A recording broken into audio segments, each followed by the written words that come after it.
Abattant rompu avec une diversité de thèmes. Malaki Manzao, la fête de l'arbre, l'animisme et les enfers, la réforme selon l'islam, mais avant tout, la dîme, une loi de la nouvelle alliance. Pour en parler, nous avons invité les frères Hervé de Christ, Richard Bafou, Sorel Mbungu. Bonjour. Bonjour. Bon, vous faites partie, sinon vous représentez ici le ministère du rétablissement de toutes choses. C'est ça le nom de votre église. Bonjour Marina Bouesso. Bonjour Alors, Diaz. autour de ce thème, vous avez des questions et les invités sont à vous. Merci bien Thierry Diaz. Ce matin, il s'agit bien de la dîme et une question. Est-elle une loi de la Nouvelle Alliance? Et à propos, les frères du ministère du rétablissement de toutes choses répondent par la négative. Disent clairement, c'est non, la dîme n'est pas une loi de la Nouvelle Alliance. Alors tout de suite, le peuple, ou encore les spectateurs qui sont sur place, veut savoir, c'est quoi la dîme pour vous? On vous écoute. La dîme, c'est la 10e partie de tous tes revenus. Voilà. C'est ça qu'on appelle la dîme. Alors, 10e partie de tous tes revenus. Voilà. Alors, mais pourquoi, qu'est-ce que vous reprochez? Vous dites carrément qu'on ne devrait plus payer la dîme aujourd'hui. Pourquoi vous le dites? Qu'est-ce que vous reprochez à cette pratique? Pourquoi aujourd'hui, dans la nouvelle alliance, c'est-à-dire dans la période de l'Église, on ne peut pas lever la dîme sur le peuple de Dieu? C'est parce que la dîme, c'est une loi que Dieu a instituée à Israël. Ce n'est pas une loi de l'Église. Quand Moïse fait sortir les enfants d'Israël de l'esclavage en Égypte, et après lui, il y a eu Josué, parce que Moïse n'a pas pu faire entrer le peuple de Dieu en terre promise.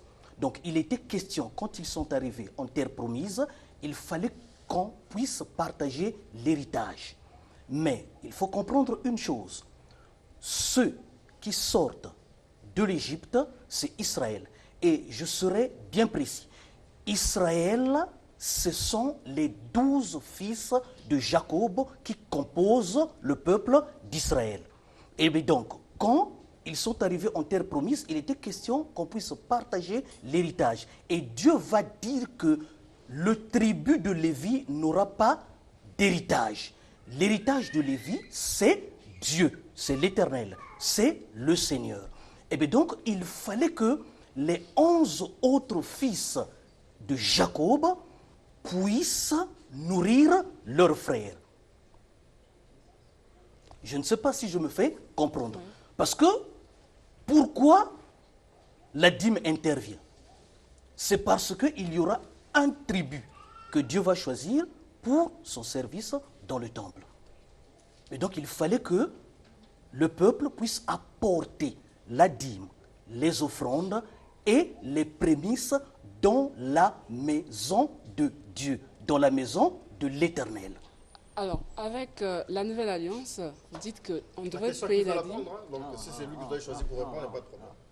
Donc, je disais qu'avec la Nouvelle Alliance, donc c'est Jésus, vous dites qu'on ne devait plus payer la dîme avec la Nouvelle Alliance. Mais seulement dans Matthieu 23, le chapitre 23, verset 23 également, en lisant ce passage, on comprend tout de suite que Jésus n'interdit pas le paiement de la dîme.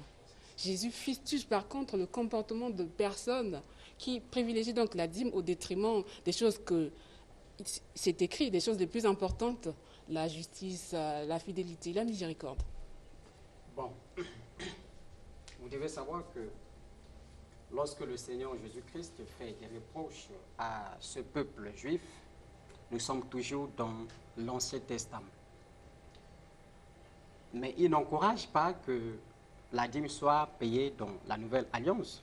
C'est justement la question qui se posait par rapport au comportement des Juifs de son époque, qui, normalement, qui devaient pratiquer la justice, la bonté, l'amour du prochain, et ils ont oublié toutes ces choses-là, ils se sont focalisés sur la dîme. Donc cela ne veut pas dire que la dîme, c'est une loi de la Nouvelle Alliance. Pourquoi? D'abord, lorsque nous prenons le texte de Malachie 3, à partir du verset 6 jusqu'à 12, le texte central à partir duquel les serviteurs modernes s'appuient pour imposer les dîmes de la Nouvelle Alliance aux membres qui composent les églises qui existent sur la terre.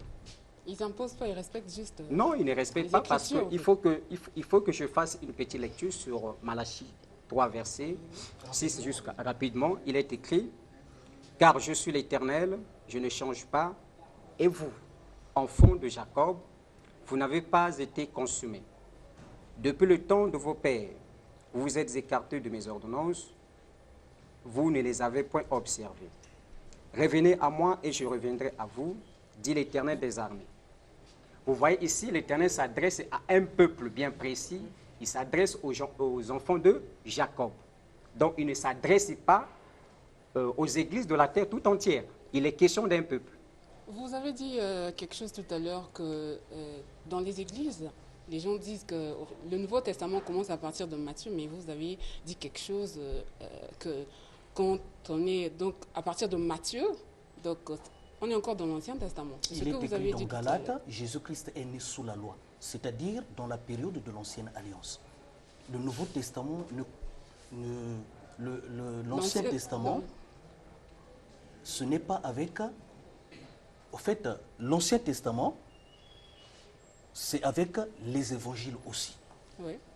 Ah, c'est avec les évangiles, c'est ce que effectivement, vous dites. avec les évangiles. Donc Matthieu, c'est toujours l'Ancien Testament. C'est toujours l'Ancien Testament. Donc les 4 évangiles font partie de l'Ancien Testament. Or, le Nouveau Testament commence à partir de Actes des Apôtres jusqu'à Apocalypse. Pourquoi? C'est la question que j'allais vous poser.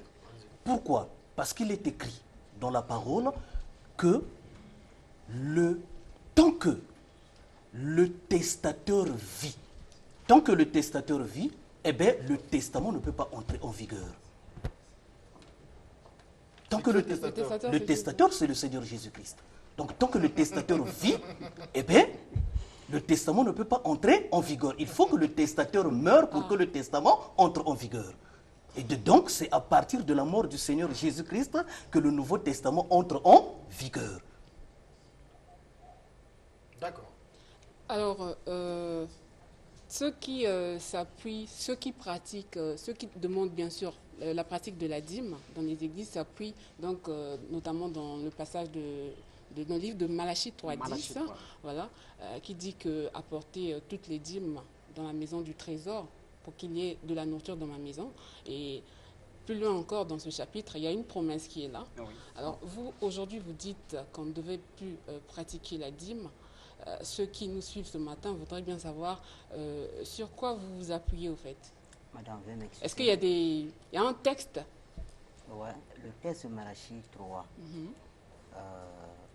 il s'appuie sur le verset 8 et le verset 10. Oui. Le verset 8 et le verset 10. Or, nous savons qu'il y a 2 alliances. L'Ancienne Alliance et la Nouvelle Alliance. Pour l'heure, lorsque nous venons de lire dans le livre de Malachie 3, verset 6, on parle des enfants de Jacob. Or, les enfants de Jacob, ce sont eux, les 12 tribus d'Israël. Comme mon bien-aimé vient de dire, la tribu de Lévi, Dieu les avait donné la mission de travailler uniquement dans l'Église. Donc les autres devaient travailler pour eux. Si nous prenons le livre de Nombre 18, verset 20, on va voir comment Dieu avait donné les ordres à Moïse pour ce qui concerne la dîme. Dans la dîme, ceux qui pouvaient prélever la dîme, ceux qui pouvaient prendre la dîme, c'était les Juifs, plus précisément la tribu de Lévi. Or, aujourd'hui, dans la Nouvelle Alliance, nous ne sommes pas Israël. Nous ne sommes pas Israël. Il n'y a pas les tribus. Aucun pasteur aujourd'hui peut dire il est de la tribu de Lévi pour prélever la dîme. Alors, or, j'arrive à dire, monsieur, madame. Or, nous savons que Christ est né sous la loi. Christ est né sous la loi. Et quand il arrive, il n'a pas aboli la loi. Christ n'a pas aboli la loi, bien sûr. Mais à la croix, il y a eu division de la nouvelle alliance ce que nous appelons l'Ancien Testament et le Nouveau Testament. Et le Nouveau Testament, madame. Nous avons pour l'exemple de Paul. Nous avons pour l'exemple de Pierre, de Jean qui a même écrit l'Apocalypse. Aucun homme de Dieu qui a travaillé avec Jésus, et Paul qui est l'apôtre des païens, n'a jamais prélevé la dîme. Nulle part dans la Bible, aucun pasteur peut nous démontrer cela, que Paul a pris la dîme, que Jean a pris la dîme, que Pierre a pris la dîme, n'importe homme de Dieu a pris la dîme. Alors, donc la nouvelle alliance. Aujourd'hui, si on venait donc d'abolir la dîme, comme vous le souhaitez, comment l'Église peut fonctionner? Les églises, comment est-ce qu'ils vont faire pour fonctionner? Bon, veuillez m'excuser, madame. Regardez, la Bible dit ceci, mon peuple périt faute de connaissance. Beaucoup de pasteurs, par manque de la connaissance de la parole de Dieu, je peux dire piller ou voler, ils pillent le peuple de Dieu pour leur dire amener les dîmes. Ce qu'ils lisent, c'est carrément contraire à la parole du Seigneur. Parce que ici, parce que le tout va avec Malachie 3, verset 6. Dieu ne parle pas des nations. Si on parle vers le bas, Dieu parle de la nation. Lorsque dans la Bible, vous pouvez demander à n'importe pasteur, lorsqu'on parle de la nation, on parle d'Israël. Lorsqu'on parle des nations, on parle de nous tous. Comment l'Église va fonctionner si on venait d'abolir la dîme alors? Qu'est-ce qu'on doit faire? Nous avons par exemple le livre de Galates 6 à 7, qui nous démontre que celui à qui on enseigne la parole de Dieu peut faire part de tous ses biens aux hommes de Dieu. C'est pas la dîme alors? De tous ses biens. Oui, mais pas la dîme. Pas la dîme. Ça dit vous m'excusez. En fait, vous l'avez mal dit en fait, voilà. Vous dites que celui qui est touché par la parole ou qui veut... Non, voilà, il prend tous ses biens, il va donner... c'est ce que vous voulez dire. Non, j'interprète ce qui est écrit dans Malachie. On peut, dans Malachie, on dit donner tous ses non, biens. pardon. Dans le livre de Galates 6 à 7. Qu'est-ce que ça dit? Ça dit donner tous vos biens. Moi, je veux que nous puissions le lire pour plus d'éclaircissement. Celui à qui on enseigne la parole de Dieu peut faire part de tous ses biens à celui qui l'enseigne. Tous ses biens. De tous ses biens. Lisez-moi ça. C'est Paul qui explique cela. Rapidement, Dans Galates chapitre 6, 6, verset 6 à 7. Au fait, c'est ça la doctrine de Non, l'Église. ce n'est pas Galates 6, verset 7, mais c'est Galates 6 au verset 6 qui déclare. Galates 6, verset 6 à 7. Celui à qui l'on enseigne la parole fasse part de tous ses biens à celui qui l'enseigne. Qu'est-ce que cela signifie? Ah d'accord, expliquez-nous ça. Cela ne voudrait pas dire que lorsque un homme de Dieu, soit un apôtre, un évangéliste, un pasteur, après avoir vous enseigné la parole de Dieu, vous prenez tout ce qui est dans votre maison, vous donnez. Non, c'est ce que les autres ont dit. Ils ont dit comme Oui, c'est mais- écrit comme ça, c'est ça qu'il faut faire. Non, c'est pas ça, c'est pas ça. Ah d'accord, mais il fallait bien m'expliquer. Parce que moi, C'est pas ça. En fait, lorsque, par exemple, je prends un exemple très simple, je suis votre pasteur. Vous avez 6 pains à la maison que vous avez achetés. Mais si vous pensez que dans ces 6 pains, vous pouvez m'apporter un seul pain, vous avez déjà fait part de vos biens. D'accord. C'est pas Merci beaucoup au frère Hervé de Christ. Merci au frère Richard Bafou. Merci au frère Sorel Missilou. Vous pouvez nous dire où se situe le ministère du rétablissement de toutes choses et s'il y a un contact pour ceux qui aimeraient développer ces questions avec vous ou ceux qui voudraient vous avoir ici peut-être en face à face. Le ministère du rétablissement de toutes choses est ici au 180 rue Okoyo, à Talangaï, sur l'avenue du marché Petit Chose. Et nos contacts téléphoniques sont les suivants. Le 06 501 73 87 04 023 09 02. Merci beaucoup à nos amis du ministère du rétablissement de toutes choses. On retiendra que vous n'êtes pas pour l'exercice de la dîme, vous n'êtes pas pour la pratique de la dîme. Vous dites que De la nouvelle alliance. Voilà, vous dites que la dîme ne fait pas partie de la loi de la nouvelle alliance en fait. Et puis donc voilà, vous prenez plutôt la libéralité. Et donc nous allons prendre le relais ici avec monsieur Saïd Ahmad, responsable de la communauté islamique Ahmadiyya. Avec lui, nous allons parler de la réforme. la réforme dans l'islam. Réforme dans l'islam, qu'est-ce que M. Saïd Ahmad dit à ce sujet? Nous en parlons avec lui en ce moment.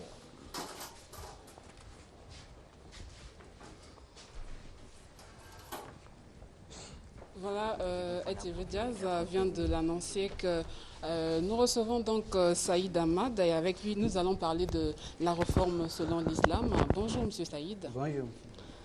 Alors, la réforme dont vous faites allusion ce matin, donc le peuple aussi veut savoir de à quelle réforme faites-vous allusion exactement? Auzu billahi minash shaitanir rajim, bismillahir rahmanir rahim. Merci beaucoup. Quand je parle de réforme, c'est au niveau physique aussi, au niveau spirituel aussi. Aujourd'hui, quand nous regardons le monde est en train de vivre aujourd'hui hors de la loi divine. Il ne respecte pas Dieu, il ne respecte pas l'homme. À cause de cela, aujourd'hui, l'homme a plusieurs difficultés sur la terre. Avant que je développe ce sujet, je me base sur le Saint-Coran, qui est un livre sacré pour les musulmans. Dieu dit dans le Saint-Coran que chapitre 8, verset 54, c'est parce que Allah ne change jamais une grâce lorsqu'il l'a accordée à un peuple avant que ce peuple n'ait changé l'état de son âme. C'est-à-dire Dieu ne change pas l'état d'une personne tant que lui-même, l'homme, ne veut pas. Deuxième chose, le Saint-Coran, il dit, Allah ne change pas les conditions d'un peuple avant qu'il ne change ce qui est dans leur cœur. C'est-à-dire que l'homme, tant qu'il ne se change pas lui-même de ses comportements, Dieu ne lui aide pas aussi qu'il puisse changer. Donc ça part de la volonté de la personne elle-même. C'est la personne de la volonté lui-même d'abord. Dieu a dit, il faut sortir de la maison pour chercher le pain et Dieu va vous aider. Maintenant, si vous ne sortez pas de la maison, Dieu ne peut pas jeter votre pain du ciel. Dieu a dit que j'ai planifié tout pour servir l'homme. Rien qui manque pour l'homme. Mais il suffit que l'homme sorte pour chercher quoi à manger. Mais aujourd'hui, qu'est-ce qui se passe? D'abord, Dieu lui-même, aux yeux des gens, il n'a pas aucun respect. Il y a les gens, catégoriquement, qui annoncent que Dieu n'existe pas. Vous comprenez? Malgré que la nature demande, il faut qu'il y ait un créateur. La nature de l'homme n'accepte pas qu'il n'y a pas quelque chose qui existe de lui-même. Il faut que quelqu'un ait un créateur. Deuxièmement, il y a les gens qui acceptent qu'il y a un Dieu qui existe, mais ils ne donnent pas le respect qu'il doit. Par exemple, un Dieu qui peut mourir pour eux à cause de leur péché. Un Dieu peut avoir un enfant. Troisième chose, il y a les gens qui acceptent que Dieu est invisible, mais tout ce que Dieu leur demande, ils ne respectent pas aussi. Ils ont négligé, ils sont en train de suivre le monde totalement. Sur quoi nous devons réformer? Le saint prophète Mohammed sallallahu alayhi wa sallam, fondateur de l'islam, il a dit que les mensonges est les racines des péchés. Aujourd'hui, chaque personne, il cherche à mentir. Et le prophète, il avait dit que les mensonges, c'est le shirk. Shirk signifie la idolâtrie. Idolâtrie, c'est quoi? En dehors de Dieu, vous cherchez un protecteur, la protection. Maintenant, si quelqu'un ment, il ment à cause d'une chose où il est en train de se protéger. Maintenant, aujourd'hui, il y a les gens, même sans savoir ou sans profit, ils mentent aussi. Et c'est très facile. Aujourd'hui, les médias lui ont facilité. Par exemple, vous appelez quelqu'un, vous demandez tu es où? Là où il n'est pas, mais il va dire qu'il est dans telle place. Oui. So, aujourd'hui, c'est le mensonge courant. C'est ça que le prophète il a dit, que si vous voulez aller vers Dieu, d'abord, il faut se réformer. Il y avait quelqu'un, un compagnon, une personne est venue auprès du prophète, il a avoué qu'il a dit que j'ai beaucoup de défauts. Je bois, je fais tout, je vole, je mens. Mais je ne peux pas tout laisser une fois. Il faut me donner les conseils que petit à petit que je vais laisser. Le prophète il a dit que c'est fait facile. la première des choses que tu vas laisser, les mensonges. Et après quelque temps, quand tu commences à pratiquer ça, après quelque temps, tu reviens. Après, je vais vous donner un autre conseil. Alors, aujourd'hui, en ce qui concerne donc la réforme, l'Église, la religion, donc l'islam, a donc sa place. L'islam a ce pouvoir-là de changer donc la mentalité de l'homme. Mais Monsieur Saïd, de nos jours, on sait que l'islam a fait l'objet de sévères critiques et de beaucoup d'amalgames. Excusez-moi, je pose la question, Monsieur Saïd. Et donc, pensez-vous que l'islam, c'est vraiment la religion qu'il faut pour réformer? Oui, je pense qu'aujourd'hui, c'est la religion islam qui peut vous réformer. Aujourd'hui, les trois frères qui viennent de passer. Avant, vous pensiez que le Nouveau Testament commence de Matthieu. Oui. Mais aujourd'hui, les Matthieu, Jean, Luc, ils ont rejeté. Oui. Vous comprenez? Maintenant, j'ai déjà parlé sur ce sujet que le Nouveau Testament, c'est Jésus ne reconnaît pas. Il faut qu'ils viennent dire que Jésus est écarté. Aujourd'hui, ils sont en train de suivre Paul. C'est ça que la Bible est incapable. J'ai déjà démontré ici plusieurs fois. J'attends la réponse. Vous comprenez?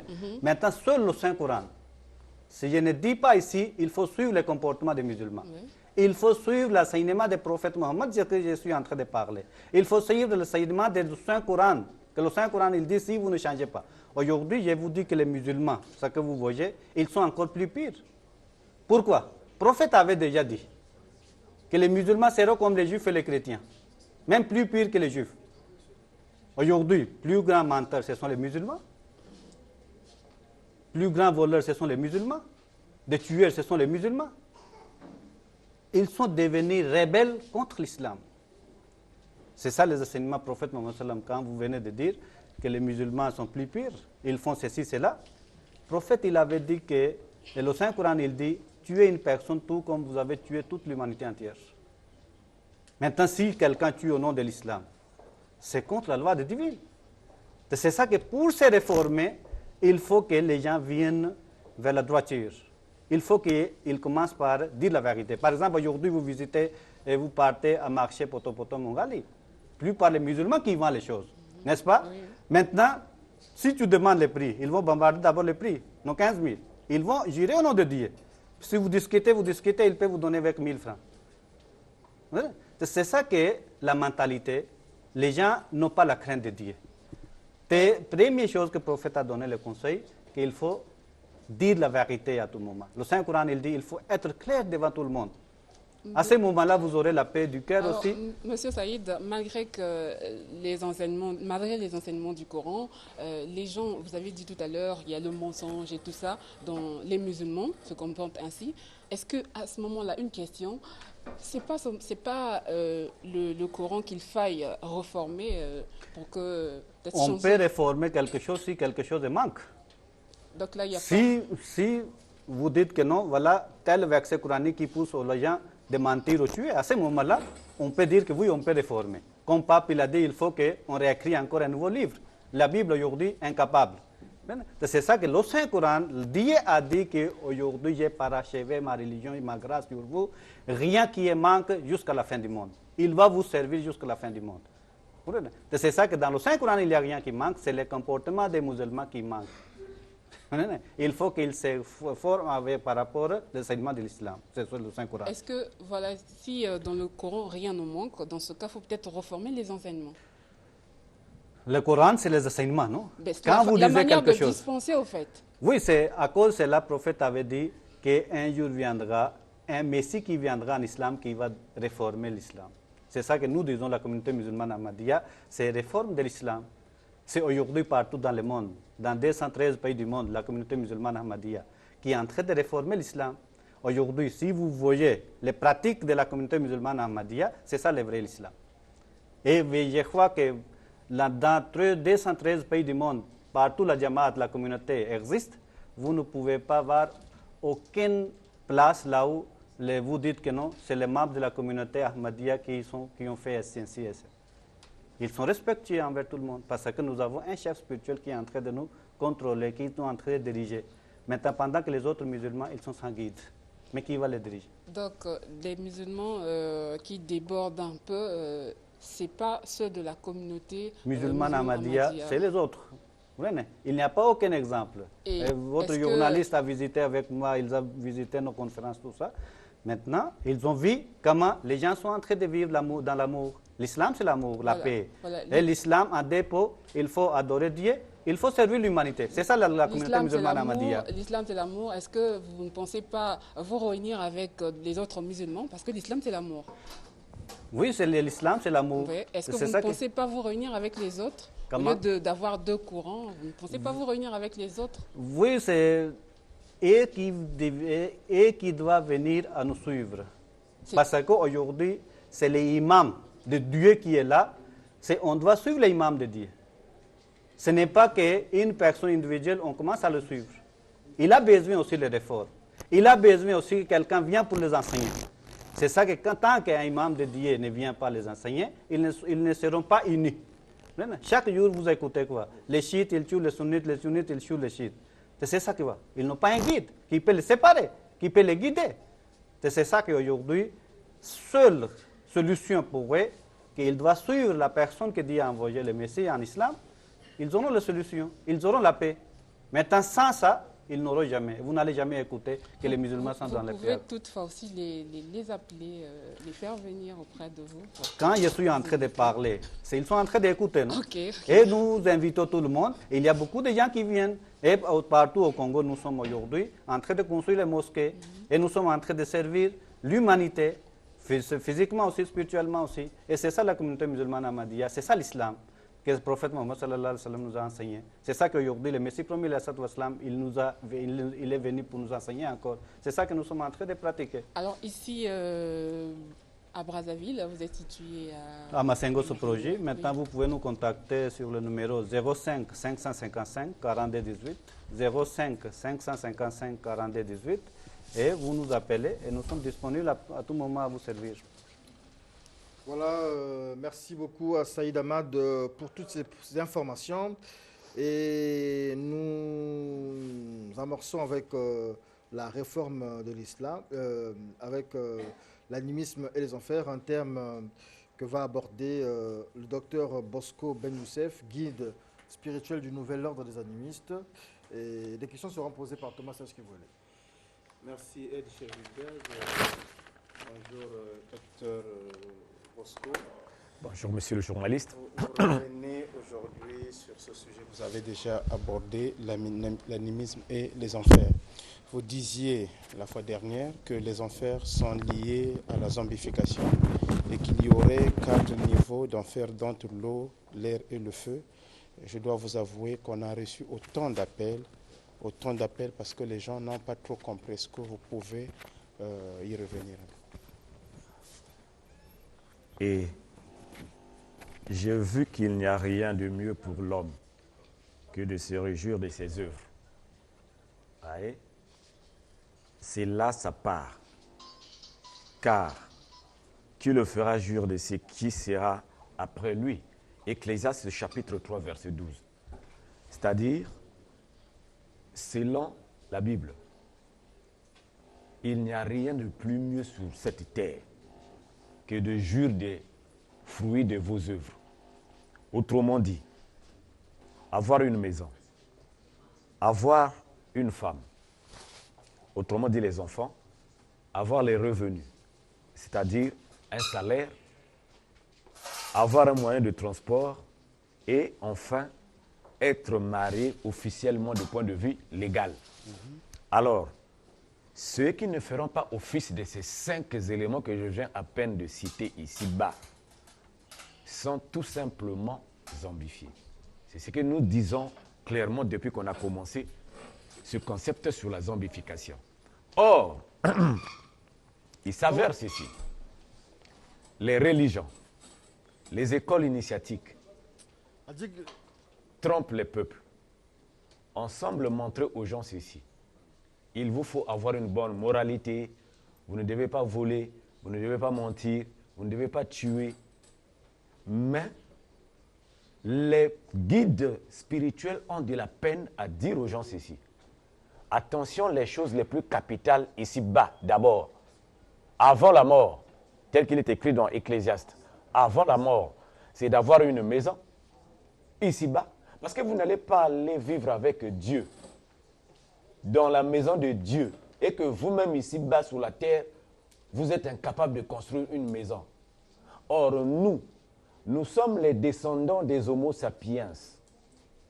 Nous sommes les animaux évolués. Mais si les oiseaux construisent, mais pourquoi est-ce que les pasteurs, les autres guides, ne commencent pas d'abord par les choses les plus essentielles de la vie ici-bas? Vous êtes incapable de construire. J'arrive.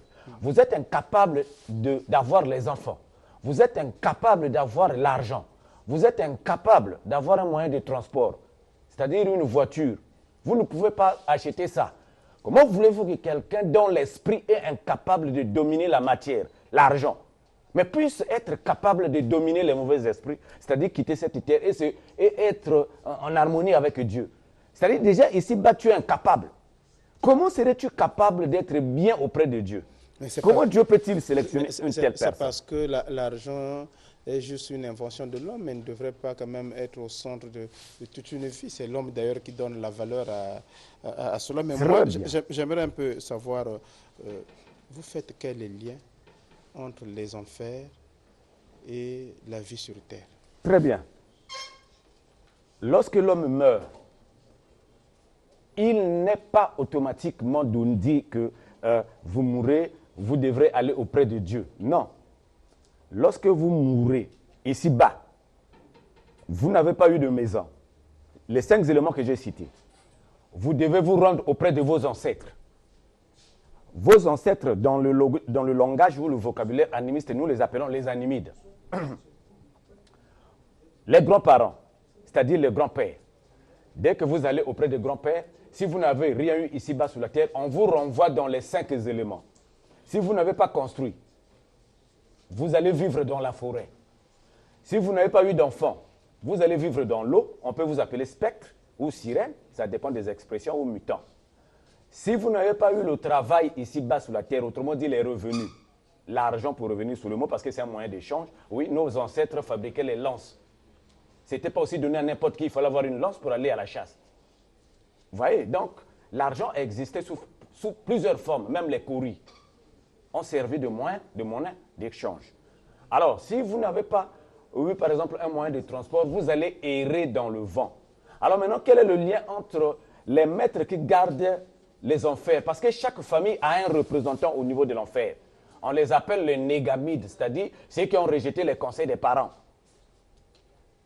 Alors, quel est le lien? C'est que ces esprits-là, ces esprits qui sont dans les 5 éléments, ce n'est pas pour rien qu'on interdit aux gens de ne pas aller dans les forêts n'importe comment, voire même la nuit, dans les forêts, dans l'eau, etc. etc. C'est-à-dire ces esprits influencent ceux qui sont restés ici-bas sous 2 aspects. Moi j'ai plutôt l'impression, c'est vous qui êtes influencé par la présence du prophète Kwatulendo à côté de vous, parce que vous commencez à vouloir vanter la place des ancêtres. D'habitude, vous ne vantez pas les ancêtres.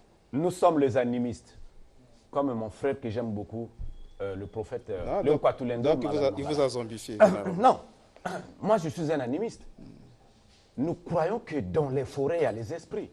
Nous croyons que dans l'eau, il y a les esprits. Si votre fille se rend, vous dit que papa, moi je vais à 24 heures dans une forêt, mais vous allez vous fâcher, alors que la journée, elle peut aller tranquillement. Donc nous comprenons que nos ancêtres avaient un lien étroit entre ces 5 éléments. L'enfer n'est pas un milieu là, un fourre-tout là où on vous dit que bon, si vous montez, vous... Non, si vous n'avez pas une maison, vous irez là-bas. Celui qui n'a pas construit, il ne faut pas qu'il pense que lorsqu'il mourra, il ira auprès de Dieu ou auprès de leurs ancêtres. C'est faux. Vous n'avez rien fait sur cette terre, vous devrez revenir sur cette terre, travailler afin que la famille puisse bénéficier. Alors pourquoi est-ce que d'autres personnes construisent et les autres n'arrivent pas à construire? Moi je sors de là, je vois les gens qui ont construit les maisons en étage. Mais pourquoi les autres n'arrivent pas? Pourquoi on ne doit pas résoudre d'abord ce problème-là? Ils n'arrivent pas parce qu'il y a des inégalités sociales sur la terre. Non, il n'y a pas les inégalités sociales. C'est que lorsque vous avez rejeté vos propres ancêtres, bon, le mot ancêtre, nous avons changé, nous appelons ça les animides. Parce que l'Africain a un problème sur les mots. Et nous parlons des grands-pères. Mais comment imaginer que votre grand-père arrive chez vous, vous lui dites, papa ou coco, là où tu vas t'asseoir, c'est la place du pasteur, rentre dans ta chambre. Votre grand-père, qui doit rentrer dans la chambre parce que le pasteur arrive. Non, nous avons négligé nos ancêtres. C'est eux qui vont vous juger. Clairement. Alors qu'est-ce qui se passe? Vos ancêtres qui dirigent les enfers, qui dirigent les esprits, qui dirigent la forêt, ainsi de suite, ont commencé à libérer deux formes d'état d'esprit. Il y a l'état d'esprit de guerre. Celui qui ne construit pas dans son esprit, c'est quelqu'un qui a l'impression que, bon, mais puisque demain il y aura la guerre, si moi je construis, ma maison sera cassée. C'est un envoûtement. Mais écoutez, pourquoi avoir, enfin, trouver une femme, l'épouser traditionnellement, non, pourquoi le faire? Bon, mais il me faut prendre peut-être de l'argent que j'avais, aller trouver les prostituées ou boire. Ceux qui ont rejeté leurs ancêtres vont toujours tourner en rond autour de tout. Vous tournez en rond maintenant, vous dites quoi aux téléspectateurs en résumé? En résumé, il y a 5 choses sur la terre. La maison, les enfants. Celui qui n'a pas mis au monde les enfants reviendra ici aussi bas. Il ne faut pas dire que Dr Ben, mais moi, je suis stérile. Non, on peut te soigner. Les parents nous ont laissé tout. Celui qui partira ici bas n'a pas travaillé, n'a pas laissé les économies pour ses enfants. Vous mourrez, tel qu'a dit l'Ecclésiaste ici. Les enfants n'ont rien dans les comptes. Le monde a évolué. À l'époque de Jésus, si on dit que Jésus n'avait pas un compte, ça c'est lui. Mais aujourd'hui, nous prêchons en fonction des réalités actuelles. Donc nous disons aux gens ceci, ne pensez pas que pour aller en enfer, tu dois insulter les gens dans la rue. Non. Ceux qui iront en enfer, c'est ceux qui n'ont pas construit, ceux qui n'ont pas eu d'enfants, ou ceux qui n'ont pas eu de mariage, qui ont pris les femmes, les enfants d'autrui, qui les ont mis dans les maisons sans pourtant les épouser. Ceux qui vivent chez les belles familles. Toi, tu as pris la fille d'autrui, tu vis chez son père. Ceux qui ont vendu les parcelles illégalement. Ceux qui n'ont pas le travail, qui ne se battent pas pour avoir le travail. C'est-à-dire qu'ils vivent que dans une illusion permanente, qu'ils iront vivre au ciel, alors que Jésus-Christ descendra avec une maison qu'ils appellent la Nouvelle Jérusalem. Eux-mêmes là-bas, ils se battent pour un temple, pour une maison. Mais vous, ici, vous négligez de construire les maisons, alors que les oiseaux les font nuit et jour. Celui qui n'a pas un moyen de transport, il ne faut pas qu'il dise que moi, je dois seulement me promener à pied, parce que mes grands-parents se promenaient à pied. Faux. Si tu meurs, tu reviendras ici, tu vas passer près de 960 ans. Aussi longtemps que toi, tu ne travailles pas de l'argent pour que les futurs enfants qui viendront dans les 2000, l'an 400 000, ils tirent profit de cette richesse. C'est-à-dire que vous travaillez après votre mort doit revenir auprès de la famille. Ce n'est pas pour rien que nous constatons que sous d'autres cieux, on peut retrouver le pétrole. Mais parfois, c'est les fruits de ceux qui étaient zombifiés dans la famille et qui ont travaillé que la richesse revient. Donc, les gens doivent d'abord commencer le salut ici-bas sur la terre. Si ici-bas sur la terre, tu n'es pas bien... Nous commencer ce salut ici-bas sur la terre, certainement. Ah ouais. Votre école, vous devrez avoir une école où vous, oui. vous donnez ces Oui, enseignements. mais puisque vous ne pouvez pas être sauvé présentement si vous n'avez pas un gourou qui est éclairé, qui donne le message qui répond aux attentes des gens. C'est faux. Moi, je ne peux pas venir dire aux gens, aujourd'hui, si vous mourrez, demain, vous serez au ciel. Donc, le gourou Ben reçoit où et Le docteur Ben reçoit dans la rue Pierre Nzoku. La référence, c'est simple, numéro 14. Vous venez là où il y a la boucherie d'un jeune qu'on appelle, juste là, à l'angle de chez moi, là, Roli. Il y a la boucherie de Roli juste au 14 rue Pierre Nzoko. Vous venez seulement sur l'avenue là. Le docteur Ben à son bureau là, il reçoit les gens nuit et jour. Maintenant, pour tout contact, ceux qui veulent appeler le docteur Ben, qui ont constaté que dans leur famille, ils avaient des richesses, mais ils n'arrivent pas à construire. Ils n'arrivent pas à garder de l'argent, à faire les économies. Ils trouvent l'argent aujourd'hui. Dès que l'argent finit, les projets reviennent. Ils nous contactent au 06 603 90 09. 06 603 90 09. Pour ceux qui ont le RTL, vous nous contactez au 05 349 68 22. Je reprends le 05 349 68 22. La discussion continue, soit sur les réseaux sociaux ou sur le téléphone. Merci beaucoup, Dr Ben. Donc, je vais me tourner vers le Nkwatulendo Longamambala. Je vous souhaite bonne arrivée à Brazzaville parce que vous préférez vivre soit à Dolisie, soit à Pointe-Noire. Donc, bonne arrivée. Vous venez parler aujourd'hui de Malaki Manza. Certainement, je ne suis pas habilité à travailler, à vous poser ces questions, mais cette belle demoiselle est bien placée pour discuter avec vous. Pas de problème, je suis là pour répondre. Merci beaucoup. Bonjour. Malaki Manza, fête de la nature. Oui. Pourquoi cette célébration? Bon, Malaki Manza, c'est la fête de la nature, comme vous venez de le dire. C'est selon les calendriers africains. C'est selon les calendriers africains. Ça se fête chaque le 15 février. Donc, ce n'est pas inventé peut-être par nous-mêmes, mais c'est déjà les fêtes que nos ancêtres pratiquaient, faisaient et célébraient depuis là-bas en Banza Congo, dans le royaume Congo. Et prophète, au Congo, nous avons une journée nationale de l'arbre célébrée le 6 novembre de chaque année. Quelle différence y a-t-il avec Malaki Manza? Mais le royaume Congo, ce n'est pas seulement le Congo-Brazzaville, au Congo voit. Nous, on parle du calendrier du royaume Congo, en général de l'Afrique. Mais vous nous parlez de la fête de quoi? Vous venez de Le dire 6 novembre. Le 6 novembre. Ça, c'est au niveau national Congo-Brazzaville. Donc, ça c'est la fête et ça a commencé quand? C'est à peine seulement les années 1900. Or, le calendrier africain a commencé il y a longtemps. Vous effectuez le même geste, puisque le 6 novembre, l'on plante des arbres. Oui. Et vous aussi, chaque le 15 novembre, le 15 février, vous plantez aussi des arbres. Oui, Mais mais quelle différence, puisque vous, tous ces deux dates nécessitent à la différence, planter des c'est là, arbres. quand vous prenez par exemple le 6 novembre que vous venez de parler là, c'est soi-disant l'environnement. Le but, c'est quoi? Il y a un mot là que vous, les Français, vous aimez parler le français. Sauver la planète. Voilà, sauver la planète. Or, pour nous, la fête de la nature, c'est pour... c'est-à-dire que chacun de nous, dans notre tradition africaine, il devait planter un arbre pour demander la prospérité. Car en fait, le but de cette fête, c'est demander la prospérité. Parce que la prospérité, ça se sème. Parce que ce n'est pas aujourd'hui que non, il faudrait que faire ceci, faire ceci. Non, nos ancêtres avaient l'habitude de s'aimer des plantes pendant cette fête pour demander la prospérité. Par exemple, tu ne travailles pas, par exemple, tu es malade, tu prends un arbre, on va le bénir.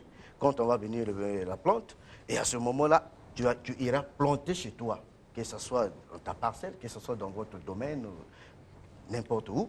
Et avant de planter, vous allez prononcer des paroles.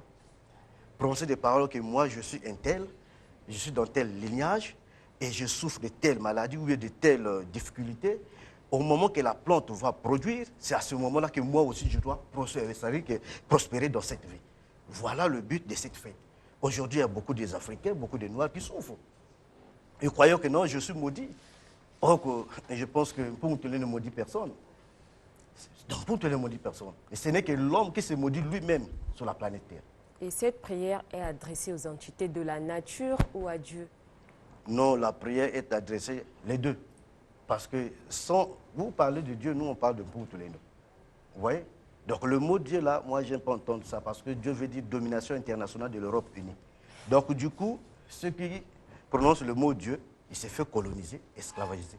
Donc du coup, ça n'a pas d'importance dans ma croyance. Car en fait, c'est Mpuntulendo.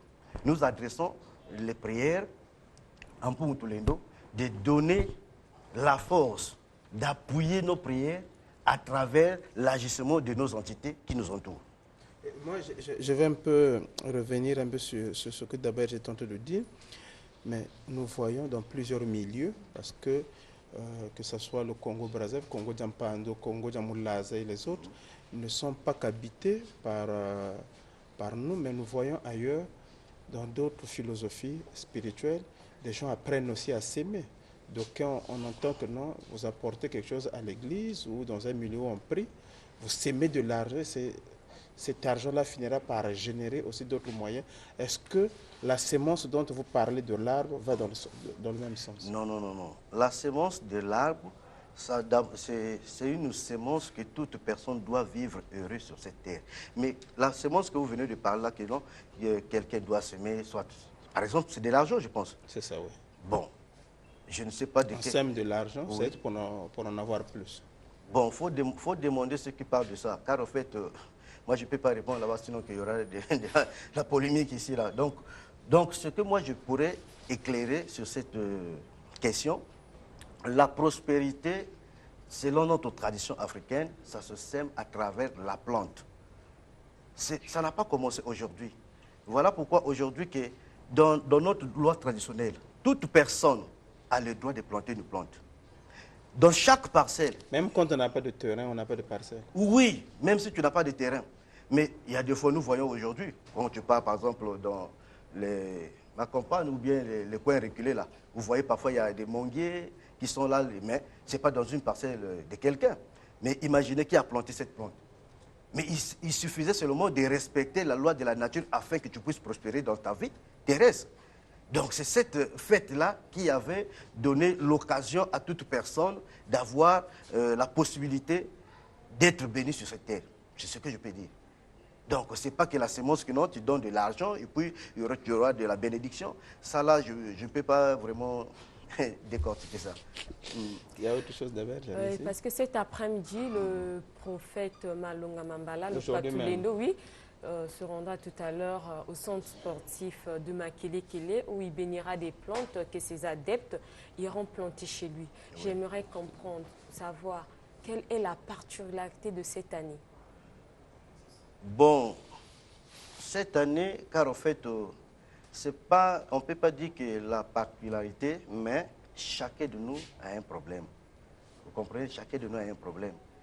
Par rapport à ton problème qui te tracasse, c'est à travers de ça que tu vas donner comme, je peux dire que prononcer des paroles de bénédiction à la plante que tu iras planter. Car en fait, nous, notre programme, notre travail, c'est de bénir. Au centre sportif, ça se passe plus précisément où? Non, dehors, c'est vraiment là. Dehors, le centre sportif. Vers la pépette, là? Oui, vers la pépette. Donc, vous voyez? Donc, notre objectif, c'est de bénir l'arbre et respecter le calendrier africain et respecter la tradition. C'est tout le monde qui peut venir? Ou bien juste... Non, n'importe qui peut venir parce que c'est la fête des Africains. Okay, donc, c'est la fête des Africains. Je vous révèle une chose encore. La nature, le pouvoir de la nature est géré par une femme. Ah bon. Vous voyez? Le pouvoir de la nature est géré par une femme. Mais ça a commencé depuis l'Égypte. Au moment parce que la première créature de la terre, c'est les Noirs, c'est la race noire. Merci beaucoup, prophète Malonga Mambala. Nous sommes très, très ravis. D'ailleurs, à chaque fois que nous recevons Tatampo, ça nous fait du bien parce que finalement, on apprend beaucoup et on s'assoit donc dans cette réalité. Donc tout à l'heure à 15h, chers téléspectateurs, vous avez compris, tout à l'heure à 15h, nous tous venons avec nos pépinières. Le prophète va les bénir et cela va contribuer à notre évolution, à notre bénédiction parce que c'est en sémant qu'on finira par récolter à l'avenir. Merci beaucoup. C'est donc la fin de Abattant Repu. Tout à l'heure, j'aurais ajouté une chose. Allez-y en quelques secondes. Oui. Cet après-midi, que chacun de nous doit apporter un œuf frais, un œuf local. Avec ceux qui n'ont jamais vécu le miracle de Mpongoutlendo, ils le verront là. Vous avez tout compris, donc c'est par ce mot que nous mettons un terme à Bâton Repu. Donc tout à l'heure, El Chevri Dias reçoit Maître Waka sur le livre du dimanche.